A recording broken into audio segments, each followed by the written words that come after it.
Okay, so welcome back. First class after the first assignment was due. How did that go?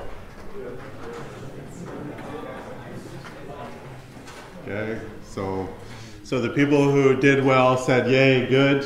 What about the other people? Yeah.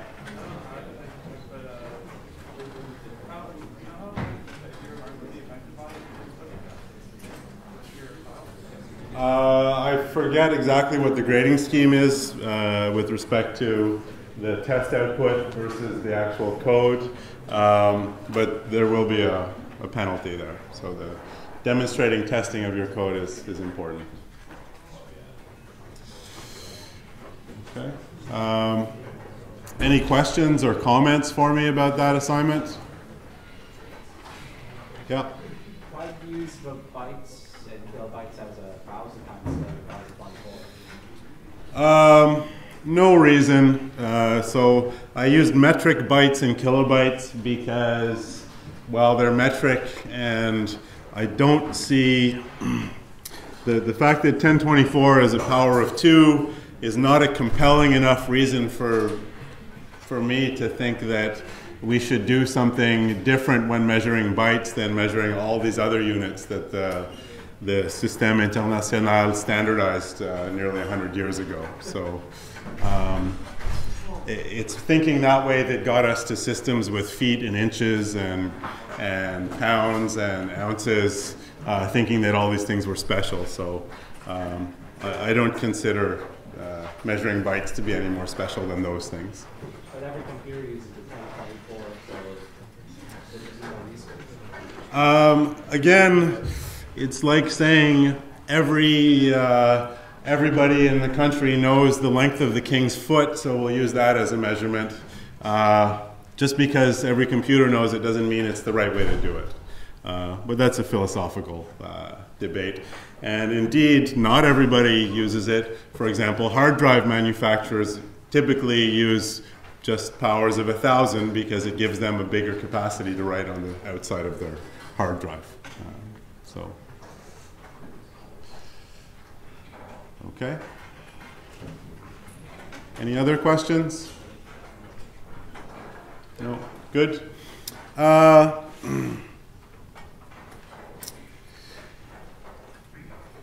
So last class then we had just pretty much finished up looking at arrays or lists, however you want to call them. Just a couple of things that I wanted to show to you that are handy when working with these things. So lists have a few built-in methods that you can use on them. Just Google Python lists, and the first thing that comes up is Python data structures and some of the stuff you can do with them. In particular, this page here, which shows that there's an append method, an extend method, an insert, remove, pop, index, count, sort. I wouldn't recommend using most of these because some of them it would make more sense to use a different data structure than a list, but append is a useful one. So that's worth doing. So if I say, so now I have this list A with 4 elements, I can append to A by saying A.append, and that adds an element on the end of A. So this is a little bit different than normal arrays that you see in other languages that don't grow. You can add stuff to the end of a list. Extend is just adding another list onto a list. Doesn't happen. You don't need to do that too much. Insert and remove, I recommend not using those. Pop, we can see what that does. It returns the last element in the list and takes it away. So it's the opposite of append. Append adds something to the end of the list. Pop takes something off the end of the list.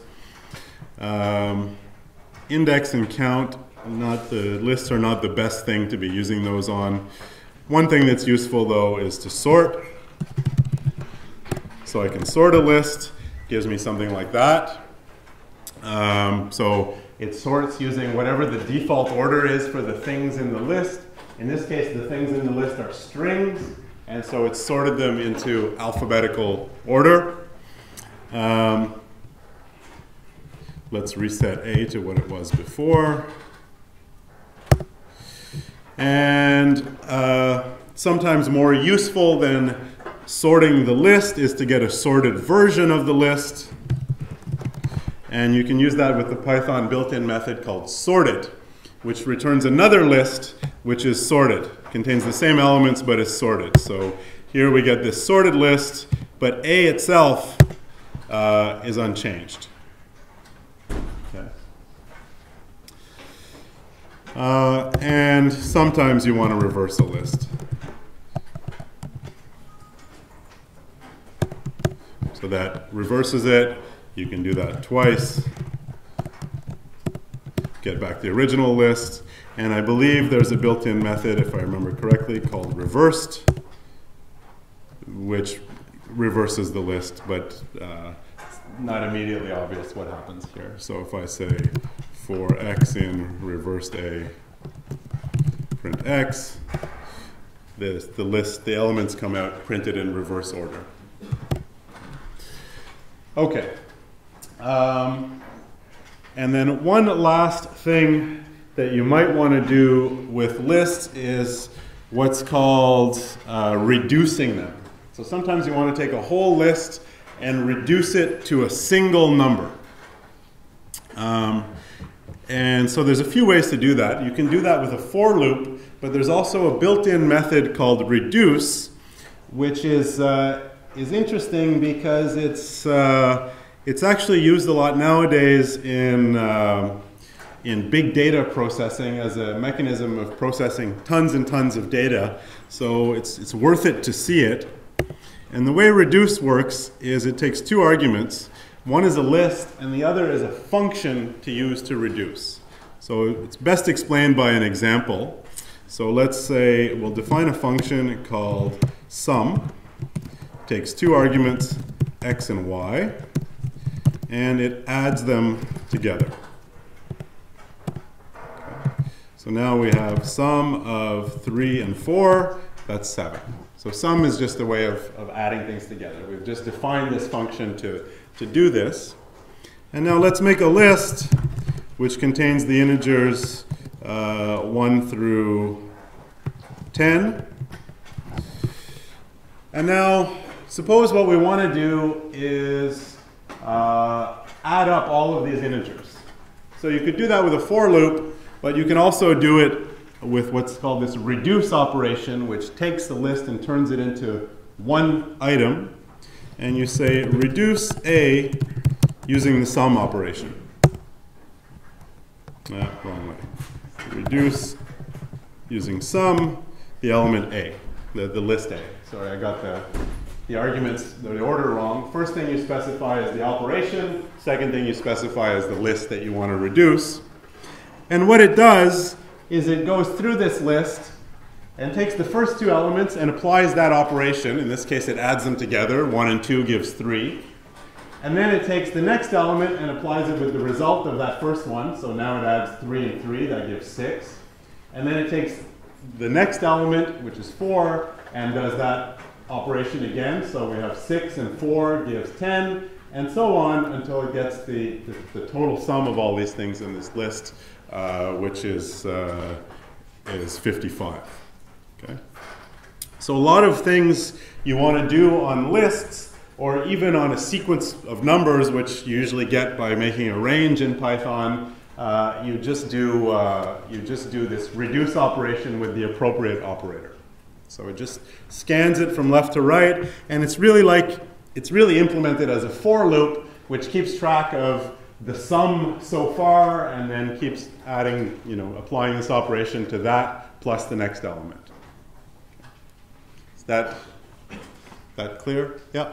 Does it only work for arithmetic operators?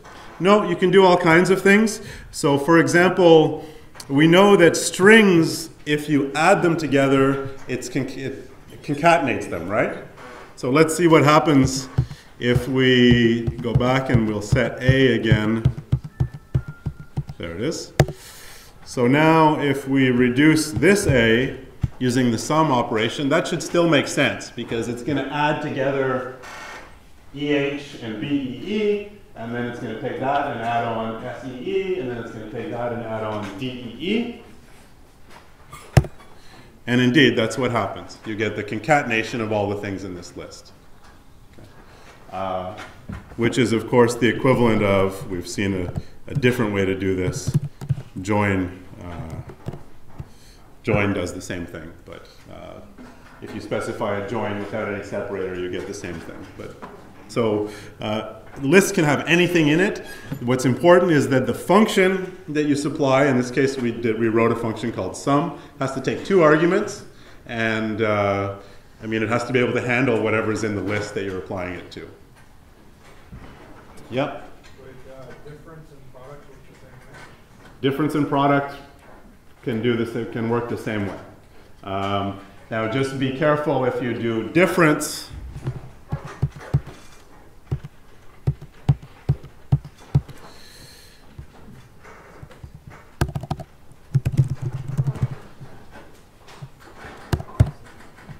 So the difference between x and y, I guess that's maybe x minus y. So you could try that. And now say a equals range 1 to 11. And now reduce using difference a. You get minus 53. And that's just because, well, what happens is you take the difference between the first 2 numbers. So that's 1 minus 2. So it gives you minus 1. And now you take the difference between minus 2 and minus 3. That gives you minus 4 and so on. So it doesn't, it's not clear. I mean, you have to really think about what's going to happen when you do the difference to see what you're going to get. So in this case, it's just a negative number that's almost the same. It's basically the sum of everything except the first number. So subtract it from that thing. So you have to really know that it's doing this from left to right in this order.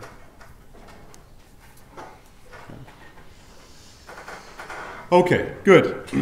So looking back, what have we done so far in this course? Well, we have seen numbers, really important things that computers deal with. We've seen strings, really important if you ever want to communicate with people. So if you want to write programs that actually deal with input and output. We've seen lists and arrays. And we've seen this for loop that allows us to iterate over lists, and this reduce operation which allows us to somehow summarize a list as a single number. We've also seen ways to make lists out of existing lists. These are these list comprehensions that we did at the end of last class. So all of these things that work on these things. Yeah. Is there a way to undo reduce? Is there a way to undo reduce? Well, reduce doesn't hurt the list. The list stays unchanged. Reduce just gives you back a number that is the reduction of the list. So there's. To like get a list from 153 if you specify how long it is, maybe. Not really. I mean, it depends exactly on what the operator was.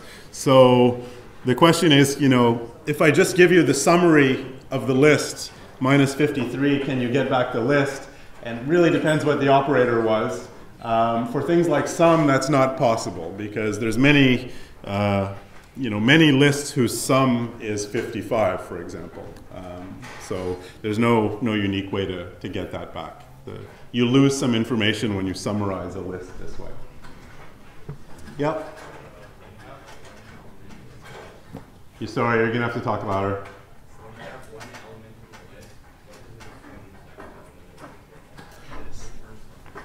So when you have one element in the list, that's a good question. So what if A is a list with only one element, and then I reduce it using something like sum, then I just get that one element.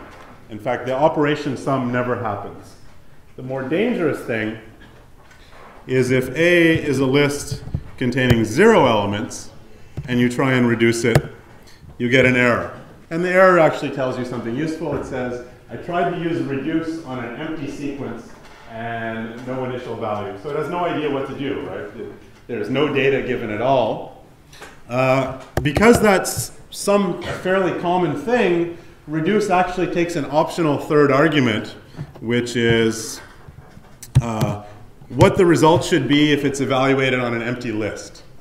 So if you take the sum of an empty list, it would probably make sense that the answer should be 0, right? If you add up a bunch of numbers and somebody gives you no numbers, maybe the answer should be 0. So in that case, if you specify a third argument, it'll even handle empty lists. Yep. So if the list wasn't empty, the 0 would just be nothing. Yeah, if the list is not empty, then the 0 doesn't do anything. It's just used to handle the case where the list is empty. Because that's it's sort of a common edge case that, you know, a lot of things might get broken just when you pass them in an empty list otherwise. And it also forces you to think about what it means to take the sum of an empty list, what it means to take the product of an empty list. These are important things to think about. Very often this base case of the empty thing it actually tells you a lot about what you're doing. Okay. Yep?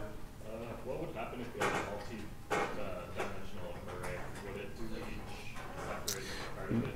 Okay, so the question is, what happens if you have a multi-dimensional array? So let's define a multi-dimensional array, and let's see what does that even mean. So here's a multi-dimensional array, 1, 2, 3.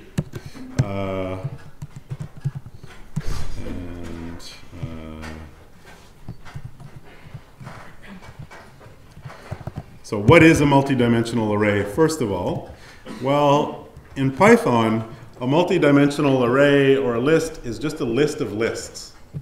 So for example, here's a multi-dimensional list, which is really a list of length 3. It has 3 elements. Here's the first element, here's the second element, here's the third element. And each of those elements just happens to itself also be a list of length 3. So we can say things like, what is A at 0 at 1, or sorry, at 0 at 1, sorry, not A, MD.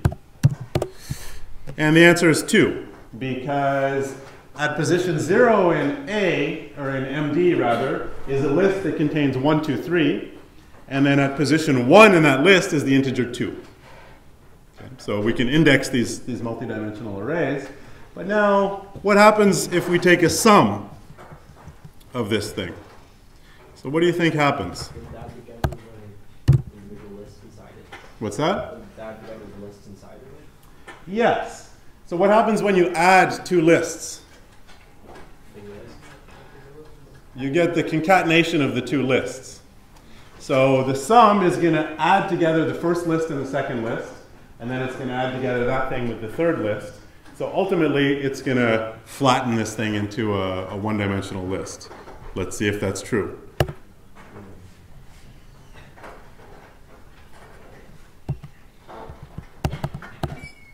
There. And that's an interesting thing because we specified 0 as this initial argument, and it broke it. So that was the first thing I tried with this 0 as the initial argument. And that's because it really then does try and add 0 plus the first list. And it says I can't add an integer in a list. So what would make sense if you're trying to take the sum of lists? Well, and it's empty, you should probably give an empty list instead. And that'll give you the result you expect. So yeah, the sum of a multi-dimensional array basically makes it 1 dimension smaller. Yep.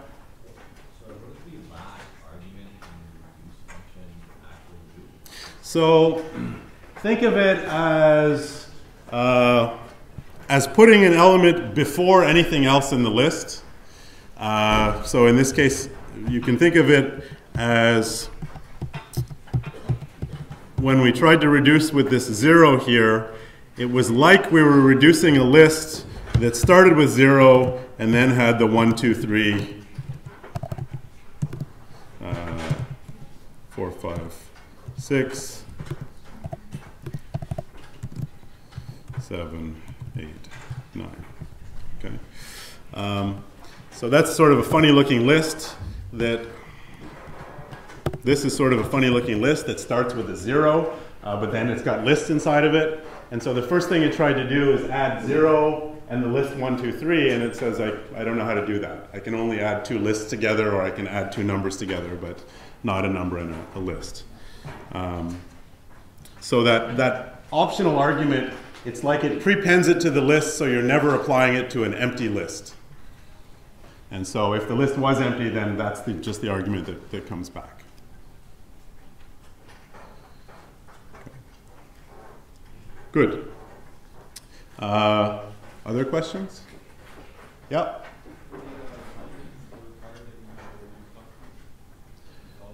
No, I don't care if you use the reduce function or you use a for loop.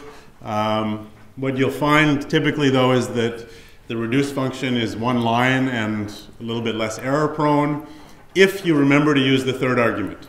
Otherwise, you can write something that breaks when you give it an empty list.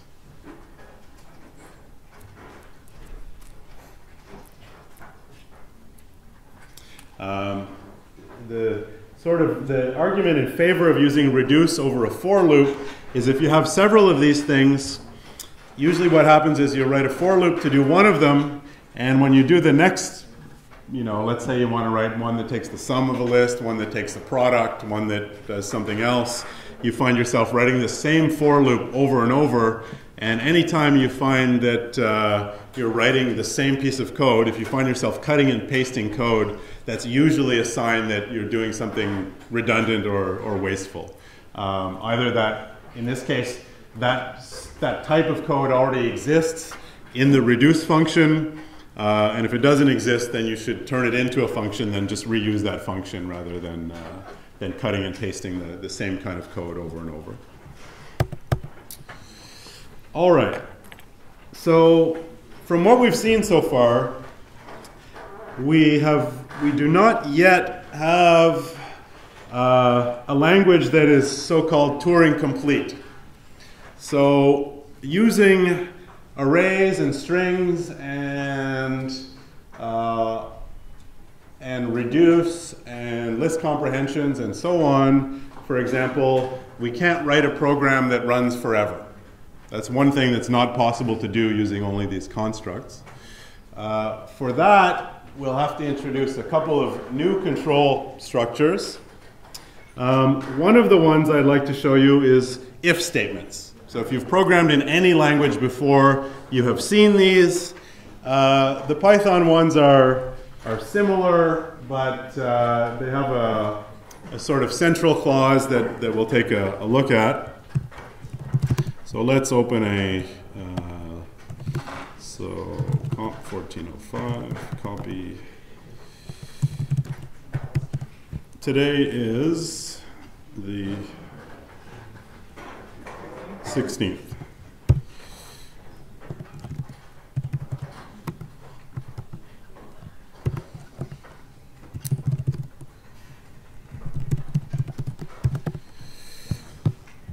Okay, so let's write a function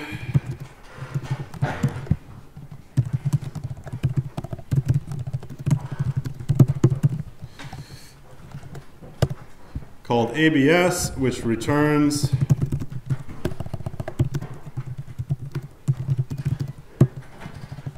Does anybody know what the absolute value of an integer is? Or of a number? Yeah? It's simply the value always on the positive side of the scale. Yeah. So it's the positive version of the number. So if the number is already positive, it's just the number itself. But if the number is negative, you sort of take away the negative sign. So already when describing absolute value, you use the word if. You say, if the number is positive, then it's just the number. And if the number is negative, well, then you take away the negative sign. So that suggests that if we're going to write code to return the absolute value of x, it's going to check something like, if x is negative, meaning that x is less than 0, then we'll do something special. So if x is negative, then what's the absolute value of x? How can we express that? Square root of x. We could take the square root of x and square it, or we could square it and take the square root. Well, actually, first we'd have to square it and take the square root. If we try and take the square root of a negative number, we'll end up with an imaginary number, and that's probably not what we want. Yeah? You can multiply x by negative 1. So there's lots of things we can do. We can say minus 1 times x. In fact, even in Python, we can just say minus x. Okay, so if x is negative, we return minus x. And otherwise, we can return x. Let's test that out. Absolute value of 42 is 42. Absolute value of minus 42 is 42. Check our edge case, 0. The absolute value of 0 is 0. So that all looks like it's working. Wait, doesn't the absolute value function already exist? Somewhere in math, I think there's an absolute value function, but we're not using it right now. We're using this one that we just defined. So you'd have to import it from the math library if you wanted to use it. Okay, is that clear? So these if statements take this version of them takes a condition that is either true or false. In this case, the condition is asking if x is less than 0. And if it's true, then it will execute the block of code that comes immediately after that. And if it's false, it'll execute the block of code that is in the else, the so-called else clause of this if statement. Any questions about that?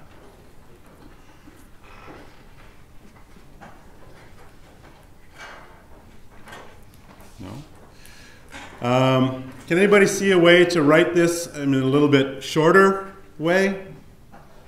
Yeah? You don't need the else. So let's try that.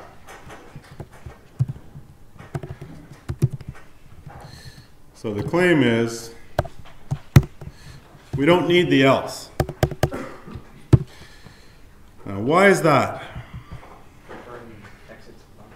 Yeah. So we never looked too closely. We just started defining functions without being that careful about exactly what's happening in them, mostly because they were one-liners. But this return keyword says,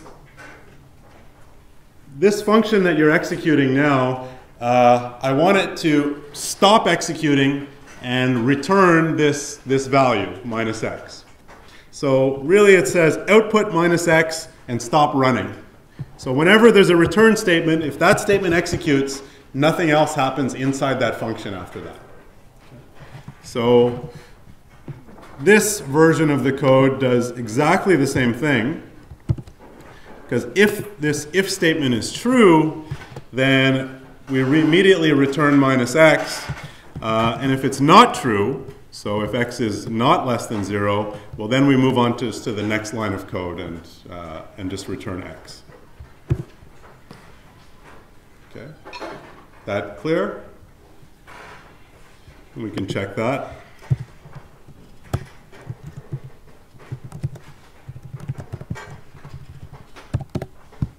Indeed, that does what we want it to.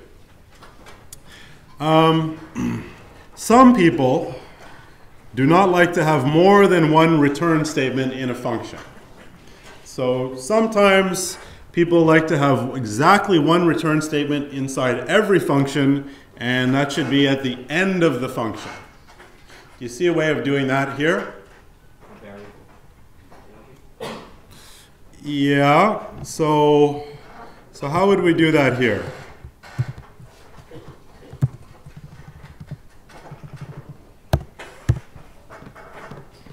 Yeah.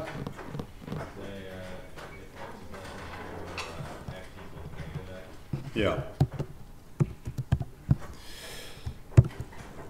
So if x is less than 0, then all we'll do is reassign x to be negative x.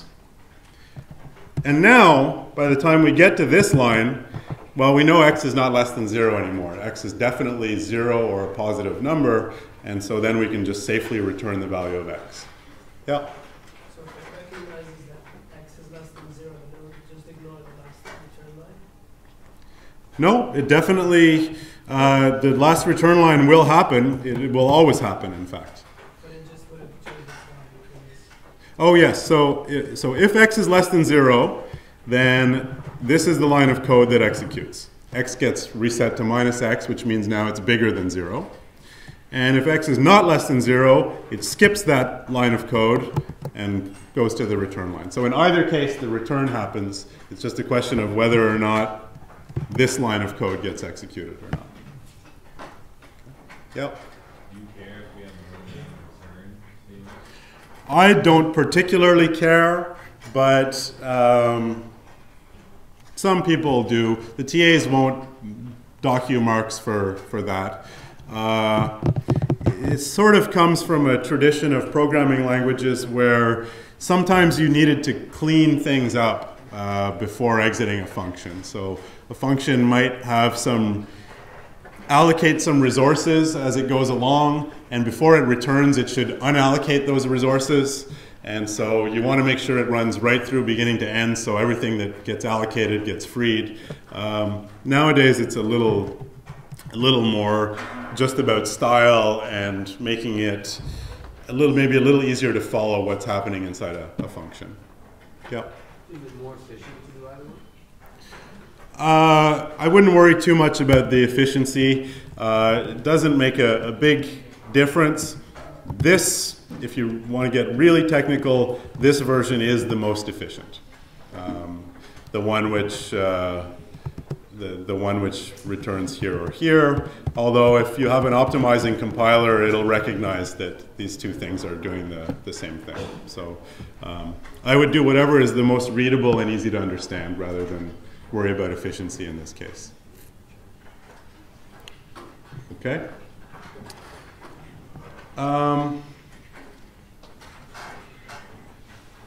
All right. So we've seen if and else clauses. Let's try another one.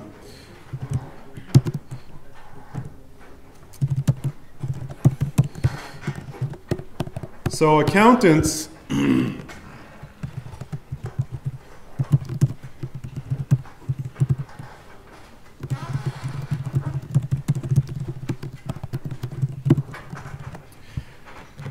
accountants like to write, so this is similar to the absolute value. They like to write negative numbers in a certain way. Do you guys know how they do that? Is it with the minus sign? No, that's the funny thing, is in accounting you don't typically use a minus sign. You put brackets around it. I think the reason is that, you know, counting was done on paper before it was done with computers, and it's kind of easy to miss a minus sign. It's harder to miss brackets around a number. There are big things on either side, very clearly negative. A little minus sign you could easily miss. What kind of bracket does it use? It depends on the person whose handwriting you're looking at. Could be the greater than, less than signs. Could be just parentheses. We'll use whatever we want. So let's say we want to return a version of x. X is a number. And we want to return it as a string. And if it's negative, we want to put those brackets around it. So how would we do that? So first of all, how would we, let's say we just wanted to return x as a string. How would we do that? First, the absolute value. Yeah. X equals str, return str, x. Yeah, so there's a version that returns x as a string. So we can try that out.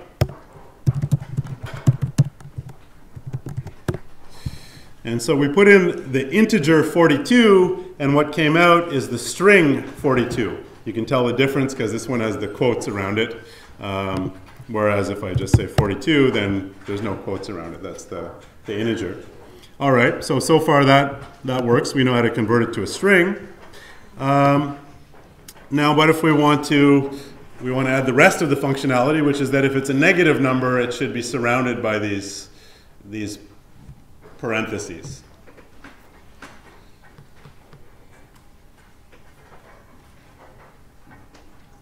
So what do we do? Use your abs. We can use the absolute function, but we need to do something else as well. Check if it's negative. We need to check if it's negative. So we'll want to do something like, again, if x is less than 0, then we want to do something special. We can use our absolute function here, but since we've already determined that it's less than 0, we can make it not less than 0 by negating it. So it's probably overkill to check again if it's less than 0. So what would we return in this case? String is negative. So lots of ways we can do it. Is that right? So what will that do?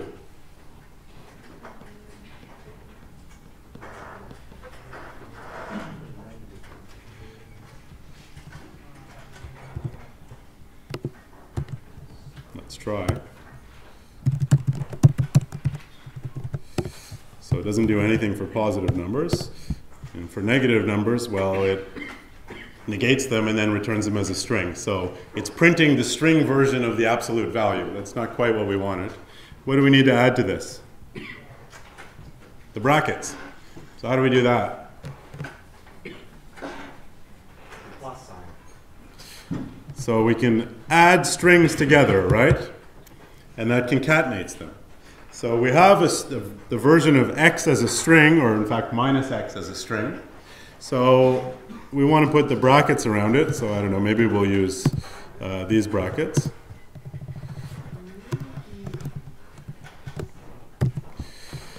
So we'll add together these three strings. The left bracket, the string representation of minus x, and the right bracket.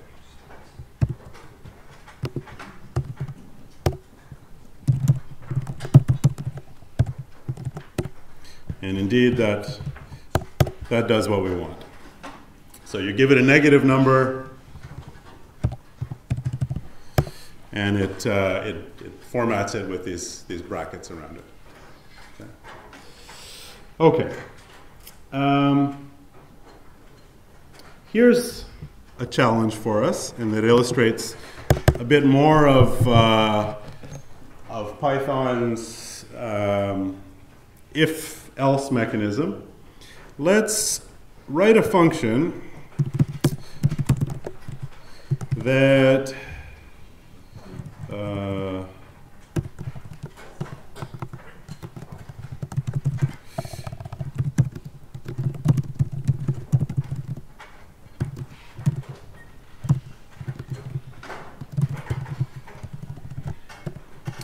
that does an approximate version of someone's age.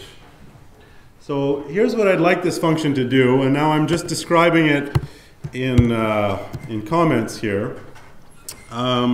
So if your age is less than 20, then just return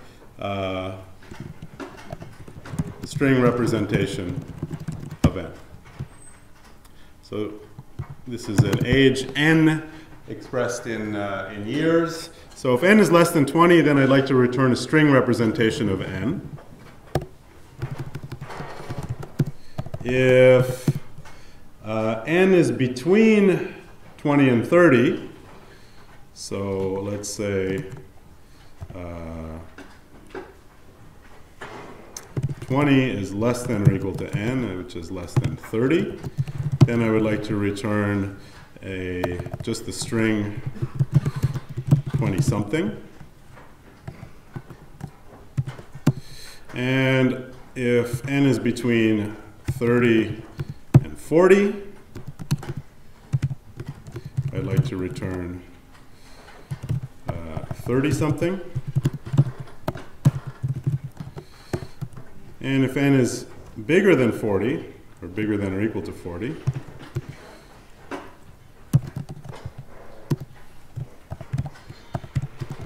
then I'd like to return old. Okay? So, you know, this is some mean program that says, you know, what's your age? You put it in and it tells you you're 20-something, you're 30-something, or you're old. So how would we do this using if statements?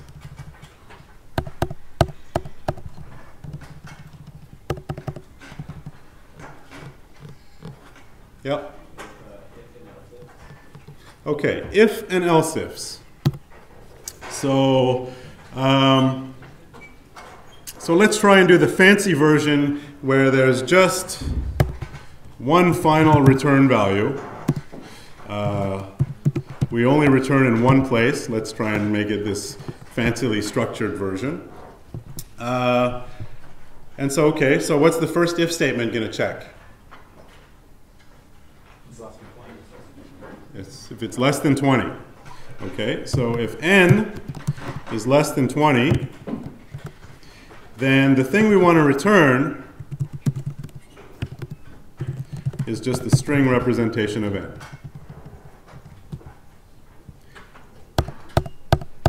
Now what should we check? If n is less than 30.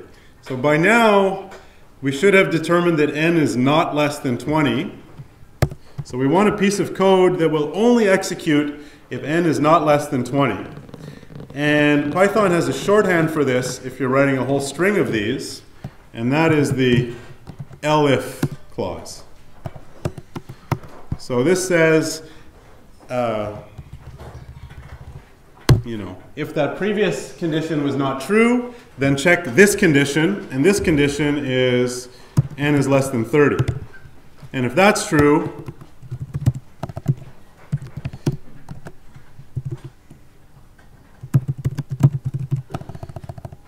then what we want to return is 20-something, because that means that the age is somewhere between 20 and 30. So then what's the next line going to look like? Yep. So RET-VAL is just a variable that we're going to use, that we're going to return at the end.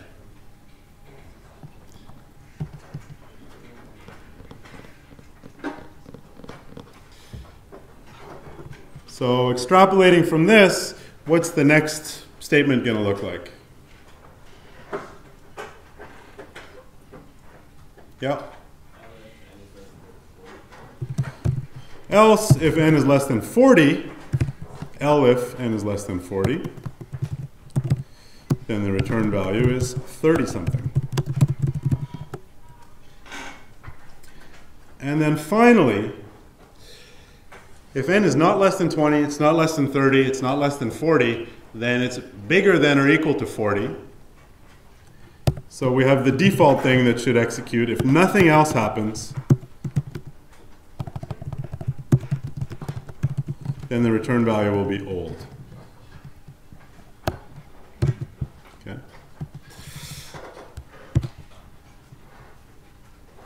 So let's test that out.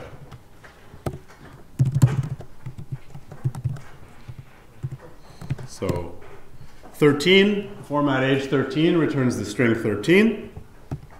Format age 23 returns 20-something. Format age 20, what should that do? 20-something, because it's not less than 20, so it's 20-something. If we do 34, we get 30-something, and if we use my age, we get old. Okay, so indeed, this does what we want it to do. All right, so is that if, elif, else mechanism understandable? So there's an if statement, and then a sequence of elifs, so it just keeps going through these one after the other until it gets to the first one that's true. It evaluates that one, and then goes to the next line of code. In this case, it's the return statement. And if none of them is true, then it'll eventually get to this else clause, which evaluates at the end, meaning none of the above things actually were true, so I'll evaluate this default clause. So you can have any number of these elifs, and this else is optional. If none of them is true, in that case, then nothing happens. It just goes to the next line of code. Yep.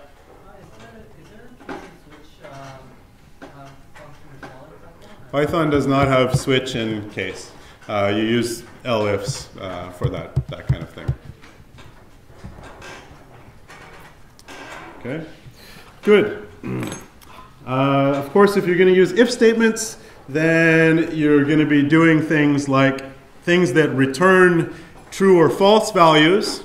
And the things that return true or false values are comparisons are the most common one. So we can just make sure we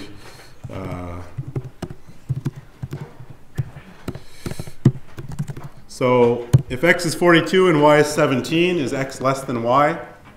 True or false? False. Is it less than or equal to y? False. It's actually it's greater than y. That's true. Yeah.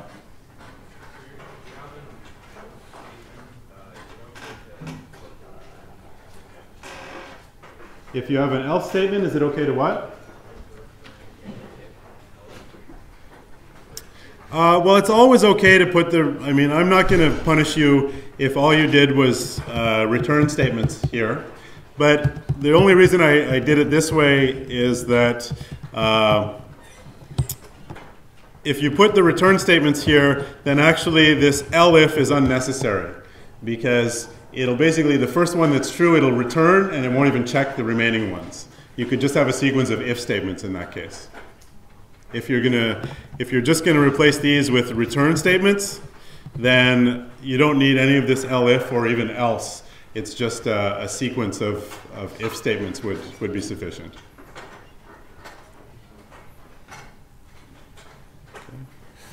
Okay, so there's these comparison operators. You can ask if something is less than or bigger than or greater than, less than or equal to another thing. Checking equality is something you have to look out for. Is x equal to y? What? Yeah, so be careful. If I do this, then I'm not asking if x is equal to y. I'm saying this is it, x is equal to y. Assign the value of y to x, in which case, well, then it's definitely going to be true after that, because x is equal to y. But in particular, x equals y, there's no value associated with that. It's not true or false, it just happens. So let's go back to x equals 42. If you want to know if x is equal to y, you use you use a double equal sign. So that's the test for equality, is two equal signs in a row. And that returns a value that's either true or false, depending on whether those two things are equal. Okay. You can also string together these things in using logical connectors. So for example, we have x and y. Is it true that x is bigger than y and x is equal to 42? Is that true or false? True, because they're both true. This is true, x is bigger than or equal to y, and x is equal to 42. So both of those things are true. If I said, is it true that x is bigger than or equal to y and x is equal to 43? Yeah. Yep. Yep. You can chain all of those things, put those as a condition in an if statement. Yeah.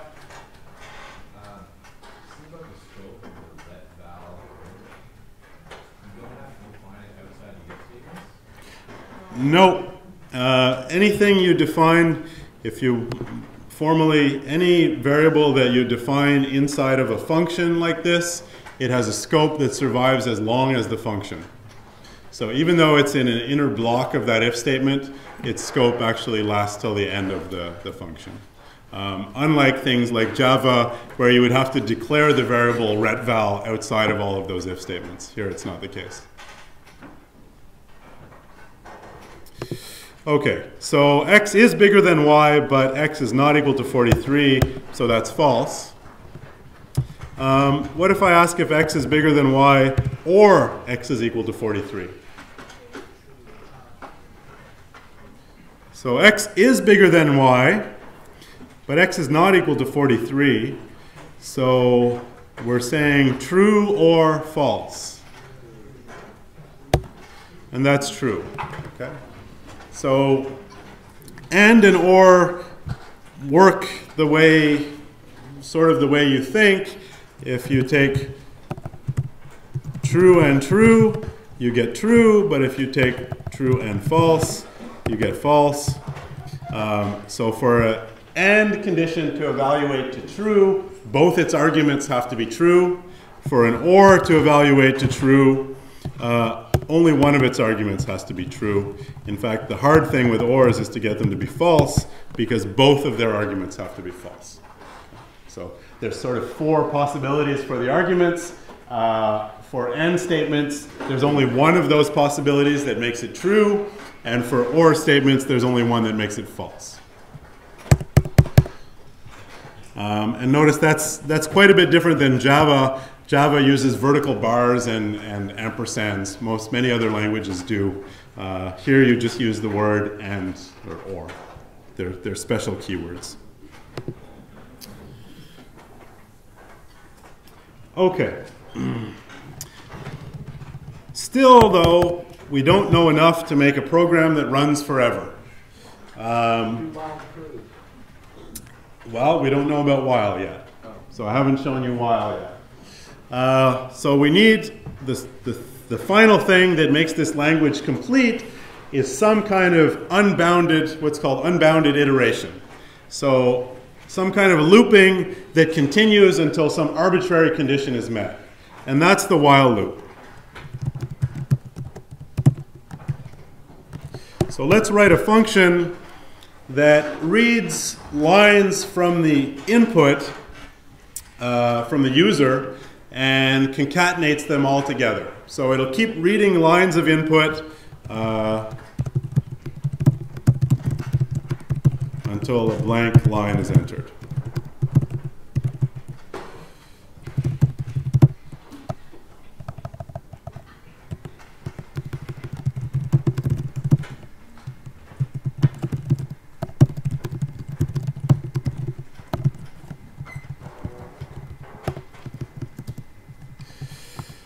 Okay, so how do we read something from a user? Raw input. So let's get that out of the way first. And raw input takes an argument, which is somehow the prompt, the thing to display to the user.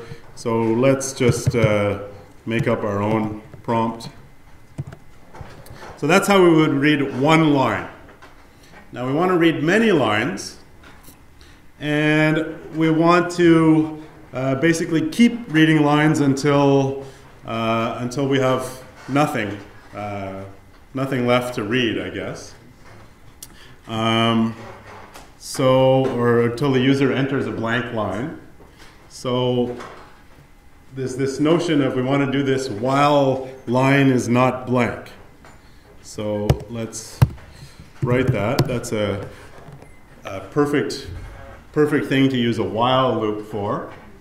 And what does it mean for a line to be blank? So line is a string. What's a blank string? Yeah, it's true, it is false, but I don't want to rely on that just yet. Yeah? So a string with nothing in it. So what's a way of asking if a string is blank? Yeah, is it equal to the empty quotes, or if its length is 0 is probably a nice way of doing it. So while the length of the line, so we'd like to keep doing this while the string is not empty. So we would like the length of the line as long as it's bigger than 0. Then we'll read another line.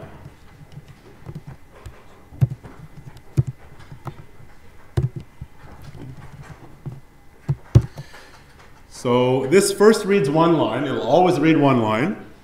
That's what's happening here. And as long as this line has length bigger than 0, it'll prompt again to read another line. And that resets, that means there's a new value assigned to line, which again, this new value might be equal to 0, or might have length 0. And so this should keep going until we do indeed get a blank line. So let's try and see that the looping structure works. See, there's our prompt, this 3 colons and a greater than sign. Okay, so this is line 1, this is line 2, hello, world, and now I'll try a blank line, and indeed, now it exits back to the Python interpreter prompt. Yep.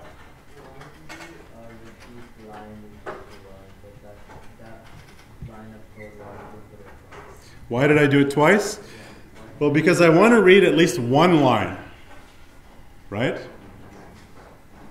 I don't want to not read any lines at all. That means I'm supposed to keep reading until the user enters a blank line. So somehow the first line always gets read. And then as long as that one is not blank, we'll read another line. And then as long as that one is not blank, we'll read another one. As long as that one's not blank, we'll read another one. Can you do a do while in this? No, Python doesn't have do loops. Do loops are a nice solution for always reading reading at least one line. In other languages, you would use a do loop. Python does not have do loops. So you're stuck with while loops for this kind of thing. But this doesn't do yet what we were asked to do. It's supposed to return the concatenation of all the lines read. So how do we do that?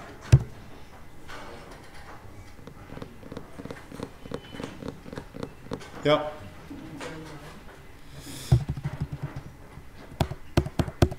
So once the while loop executes, once it's done, we return line. So what will that do?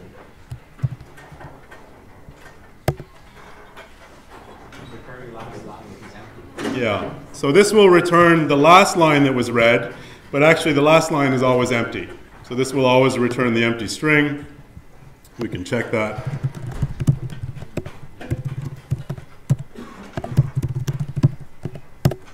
And you see the return value from this thing is this empty string here. So we don't want that. What should we do? Yeah. Make it out of string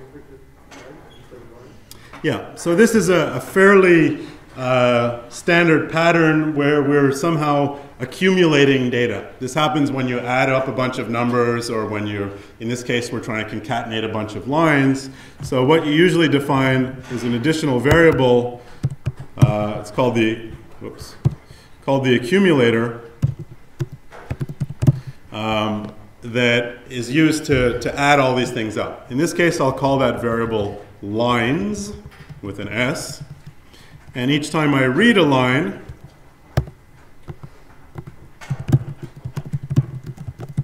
I'll add it to the end of lines. Okay? And then at the end, I won't return that last line that I read, but I'll return the value of this accumulator.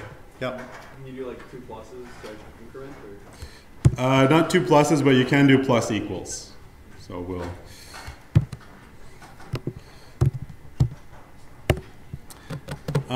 Okay, so read lines. Let's check it out.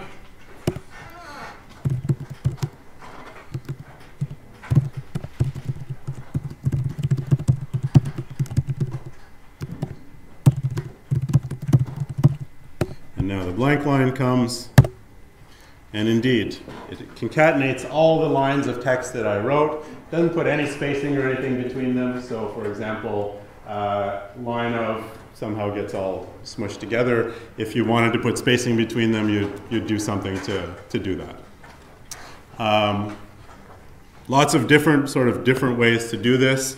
Another way which you might consider doing is something like this. Turn lines into, rather than have it be a big string, you could have it be an array or a list. And that new line that you read, you append to it. So what happens at the end of this is you have a big list of strings, one for each line that was read. And you want to turn that into one big string, which we saw there's a string method called join that takes an array and of strings and joins them all together like that. So this will do the same thing. If you were doing a lot of lines, if there's some reason you were going to read tens of thousands of lines, then this would be a more efficient way of doing it. Let's just check to see that it works.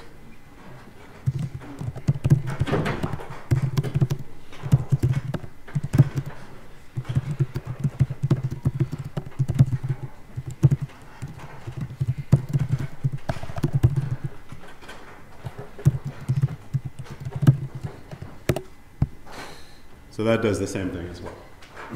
In this case, the accumulator was an array, and we use this array append method to keep adding another line string onto the end of it.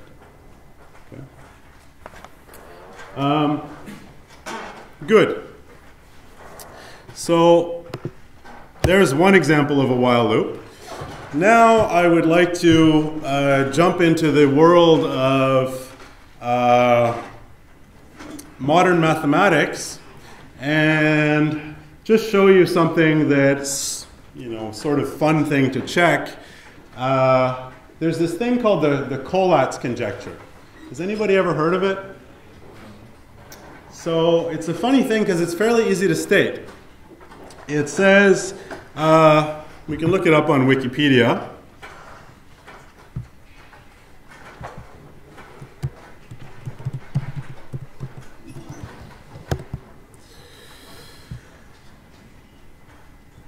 And the conjecture says this: if I start with any integer, let's say positive integer, not negative, then if that integer is even, I'll divide it by 2. And if that integer is odd, then I'll multiply it by 3 and add 1. Okay. It's a funny process, right? So if the number is even, I divide it by 2. And if it's odd, I multiply it by 3 and I add 1. Then what happens after a while? Well, what appears to happen after a while is eventually you get down to the number 1, which is a little bit surprising because, heuristically you might think, well, maybe it's going to be even half the time and odd half the time. And when it's even, you only divide it by 2, and when it's odd, you multiply it by 3. So you'd think this thing might just grow bigger and bigger and bigger. But what seems to happen is it keeps coming back down to 1 eventually. So the Collatz conjecture says that this is true for every integer. Now, we're not going to prove the Collatz conjecture today. It's still a big open problem. So if you could do that, you might win a Fields Medal. But certainly we have the tools to test the conjecture for specific values of n, because this is exactly the kind of thing that should have a while loop in to do this testing. So let's try that. Let's write a function called Collatz of n, which tests the Collatz conjecture for the value n. Okay, so the Collatz conjecture says, well, what should we do? How do we start this? we want to know if we start with n and we follow these two rules of either dividing by 2 or multiplying by 3 and adding 1, we want to know if we eventually get down to 1. So where do we start?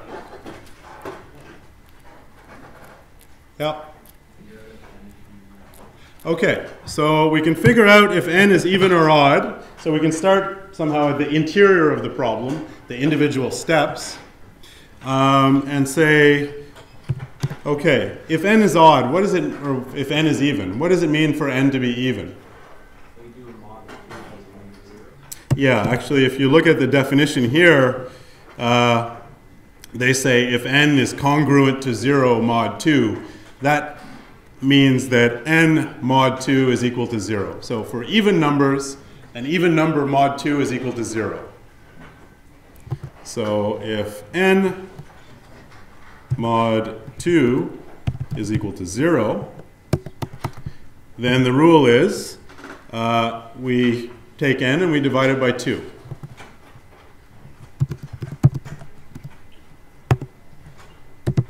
Okay.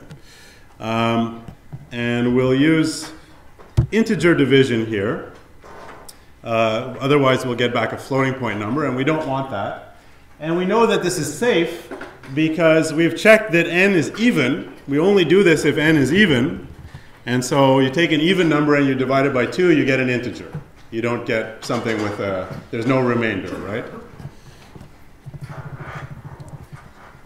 And otherwise, n is supposed to be equal to 3 times n plus 1. Right? That's the rule. 3n plus 1 otherwise. So if n is odd. Okay.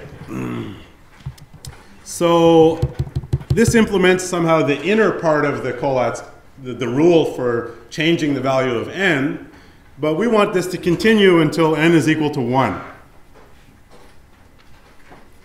Yeah. Yeah. So we'll wrap the whole thing in a while loop and say while n is not equal to 1, then we should do this. Okay? And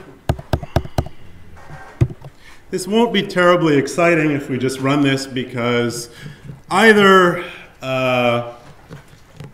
well, either it'll be true or not, but we won't really see anything. So it's a bit more fun if we can look at, maybe see what we're doing. So let's print the values of n as we go.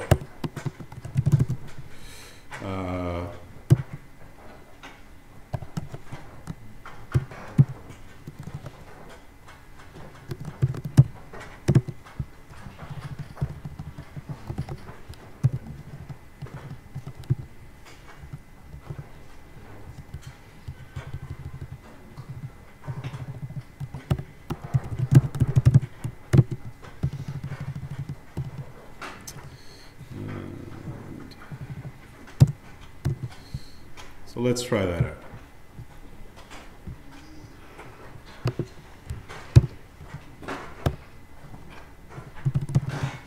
So what should we test the Collatz conjecture on?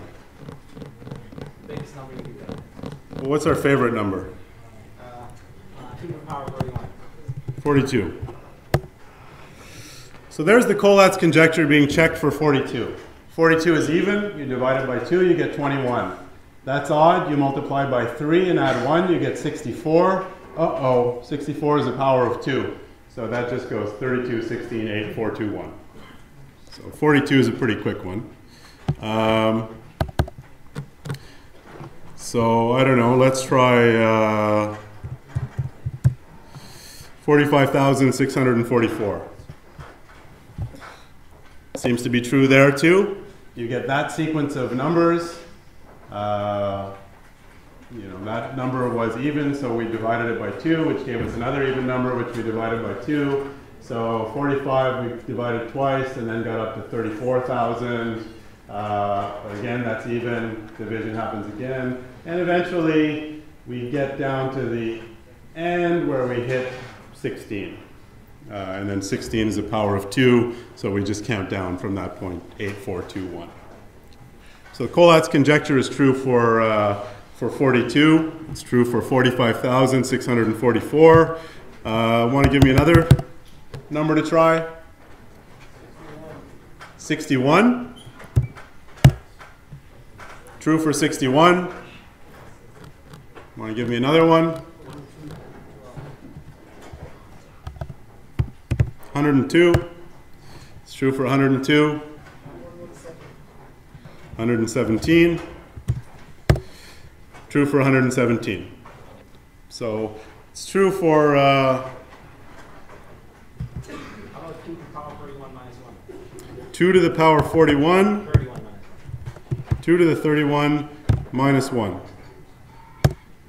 It's true. So that's 2 to the 31 is about 2 billion or so. So it's true for one of those numbers around 2 billion.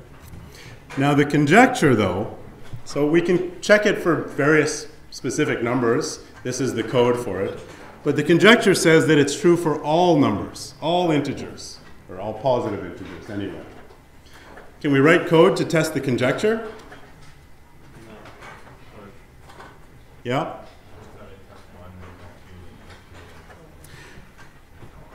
We can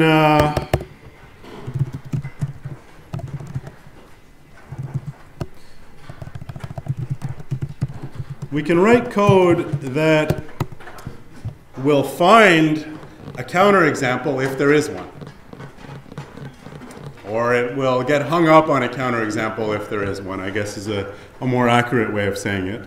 So, and shouldn't take an argument.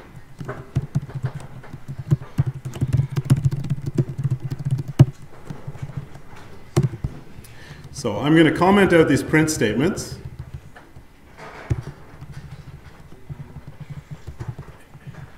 Because I don't want my screen to just fill with numbers. So if I want to test it for all positive integers n, where do I start? Yeah. So n equals 1. And what kind of loop do I use? A while loop. While what?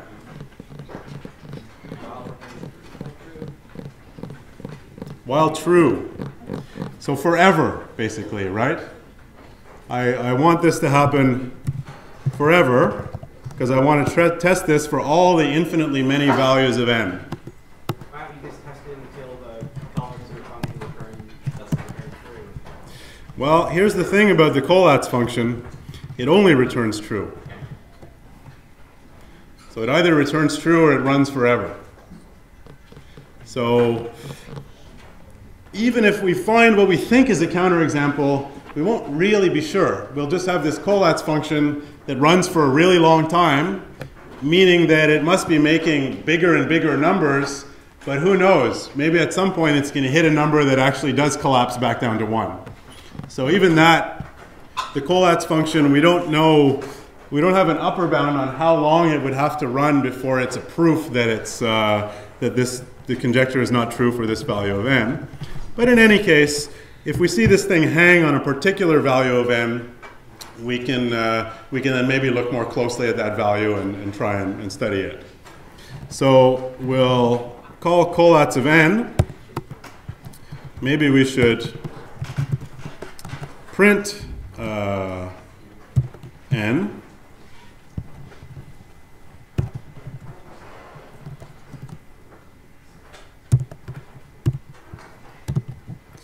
And we'll call Collatz of n, and then finally we want to increment.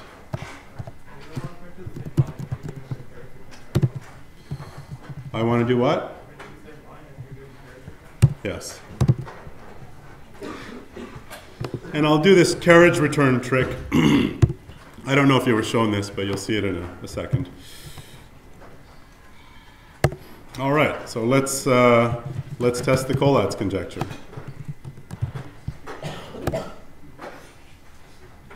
So it's now verified for n up to 200,000. 300,000, 400,000, 500,000. In a few seconds, we have this thing verified for n up to a million, and we can just keep going from there, right? Yep. Well, if we look at this function, it's not doing a ton of difficult stuff, right? There's one variable in this program, it's called n. There's no big list being built or anything, so it's not using up a ton of memory. Eventually, n, as we saw, it'll get upgraded if we let this run long enough. N will no longer be a little integer, it'll start to be a big integer. So that requires a bit more memory as n gets bigger and bigger, but we're going to be a while. I mean, 300 digit numbers are no problem memory-wise. It's just 300 digits, basically. It's trivial. And there's no way we're going to count up to a 300 digit number and the time it takes for the, I don't know, the universe to implode or the sun to burn out or whatever something's going to happen to this computer before we get that high. So this isn't going to crash my computer. Slow it down a little bit. It's using a lot of resources or a lot of CPU cycles, but that's it. The fan just came on. You'll probably hear that on the video. So one of the 4 CPUs on this machine is running full blast right now. Checking this. The other 3 are not doing much except when they decide to switch CPUs. So what are we up to now? 5 million. And we can let this go as long as we want, but this is probably a good place to leave it today. And next class we start making some games.